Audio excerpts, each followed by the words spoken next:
আসসালামু আলাইকুম রহমতুল্লাহি ওয়া বারাকাতুহু। প্রিয় শিক্ষার্থীরা, আশা করি তোমরা সকলেই ভালো আছো এবং সুস্থ আছো।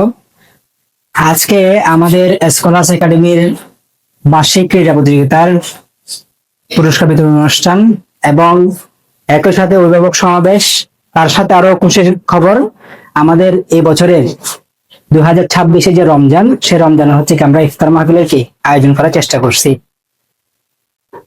প্রথম বক্তব্যের শুরুতে আমি মহান আল্লাহ রাব্বুল আলামিনের দরবারে লাখ কোটি শুকরিয়া আদায় করছি আজকের মতো একটি সুন্দর এবং গোছানো অনুষ্ঠানে আমাকে যে কিছু বলার সুযোগ করে দিয়েছেন। আজকের অনুষ্ঠানে উপস্থিত আছেন আমার সহকর্মী এবং আমার বন্ধুবর মোহাম্মদ শাহজাহান হোসেন এবং আমার ভাই মোহাম্মদ সুফিয়ান এবং আব্দুল্লাহ এবং নিজাম সহ আজকের অনুষ্ঠানে যারা উপস্থিত হয়েছেন সকলকে আমি আমার অন্তরের অন্তঃস্থল থেকে শুভেচ্ছা এবং মোবারকবাদ জানাচ্ছি।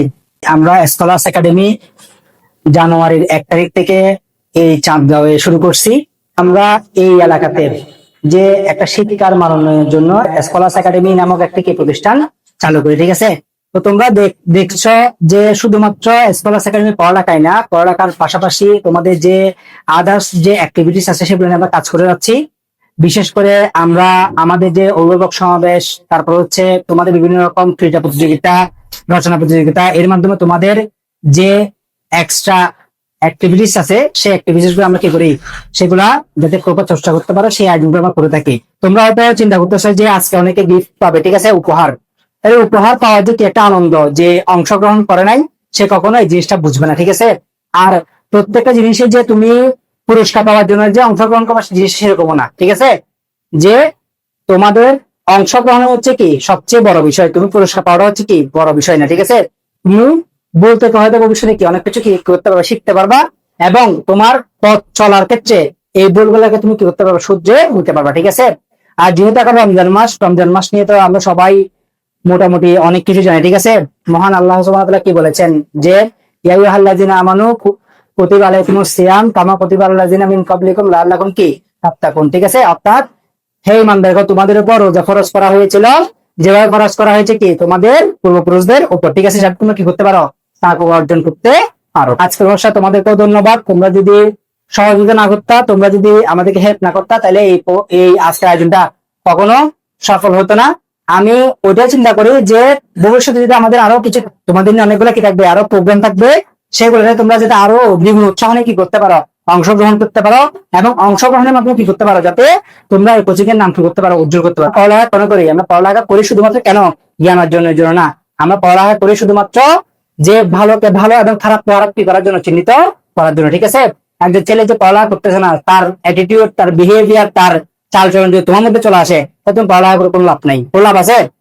লাভ আছে? কোনো লাভ নেই, ঠিক আছে? তাহলে চেষ্টা করতে হবে কি, যে তুমি যে পড়ালেখা করতেছো, তোমার একটা সবচেয়ে বড় ব্যাকগ্রাউন্ড হচ্ছে কি, তুমি হচ্ছে একজন কি স্টুডেন্ট, ঠিক আছে? ওই স্টুডেন্টের যে গুণাবলী গুলো আছে সেগুলা তোমার থেকে ধারণ করতে হবে, যাতে তোমাকে অন্য অন্য কোন একটা মানুষ যাতে কথা বলতে কি করে দুইবার চিন্তা করে কথা। অবশ্যই কি বলছি, তোমার পোশাক পরিচ্ছদ হোক, তোমার কথাবার্তা হোক, তোমার চালচলন হোক, তোমার বিহেভিয়ারের মধ্যে হোক, কি এই জিনিসগুলা ফুটে উঠতে হবে। আমি কি তোমাদের বুঝতে পারছি জিনিসগুলা? আর সর্বদা চেষ্টা করবা পড়ালেখার মধ্যে থাকার। পড়ালেখার মধ্যে থাকলে সে মানুষটা কখনো কি হয় না, একা হয় না, ঠিক আছে?